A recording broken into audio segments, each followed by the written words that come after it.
एक साधु की कहानी है। एक बार एक गांव में एक साधु रहता था जो भगवान पर बहुत विश्वास रखता था। वह बार बार साधु के पेड़ के नीचे बैठता था और भगवान को याद कर रहा था।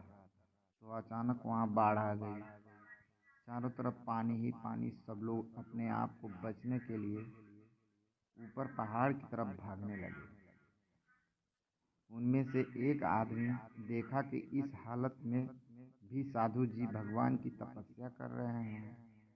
वह सोचा कि ये अपने आप को बचने के लिए कहीं जा क्यों नहीं रहे हैं। तो उससे साधु से बोला, अरे आप कहीं जा क्यों नहीं रहे हैं?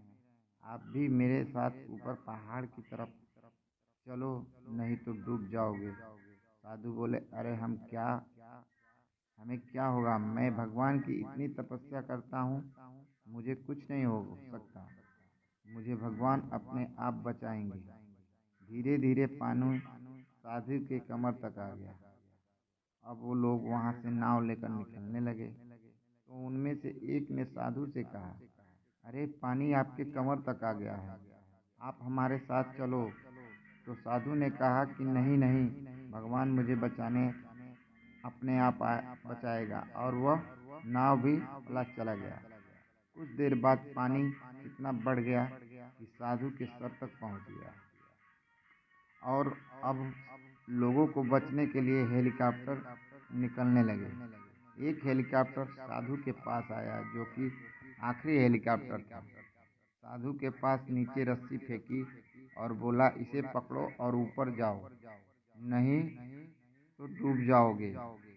यह आखिरी हेलीकॉप्टर है और आपके पास दूसरा कोई रास्ता नहीं है बचने के लिए। साधु ने कहा, यह रस्सी वापस ऊपर खींच लो और आप चले जाओ।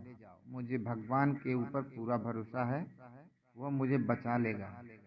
मनमानी का मन काफी ऊपर साधु के ऊपर से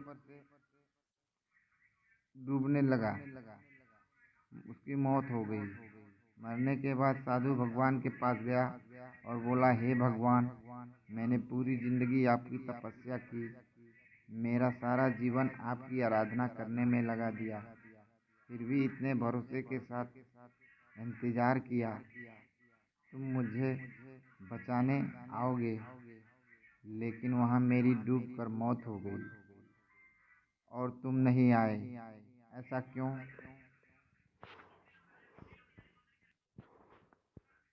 भगवान बोले, मूर्ख इंसान, एक नहीं 3 बार आया था। वो तीनों बार ही तो था, पहला पैदल, दूसरा नाव के द्वारा और तीसरा हेलीकॉप्टर द्वारा। लेकिन तुमने मेरा एक भी अवसर पहचान नहीं पाया। पता नहीं किसका इंतजार कर रहा था। इस तरह से जिंदगी में हमें ऊपर वाला बहुत से मौके देता रहता है, लेकिन हम सब उस मौके को ठुकरा कर पता नहीं किस चीज़ का इंतज़ार कर रहे होते हैं कि वो होगा तभी मैं करूँगा। और इस बात पर अड़े रहने से एक वक्त के बाद वो मौका हाथ से निकल जाता है और हम कुछ नहीं कर पाते। तो किसी भी अच्छे समय का इंतज़ार मत करो। जो भी करना है आज और अभी से ही शुरू कर दो।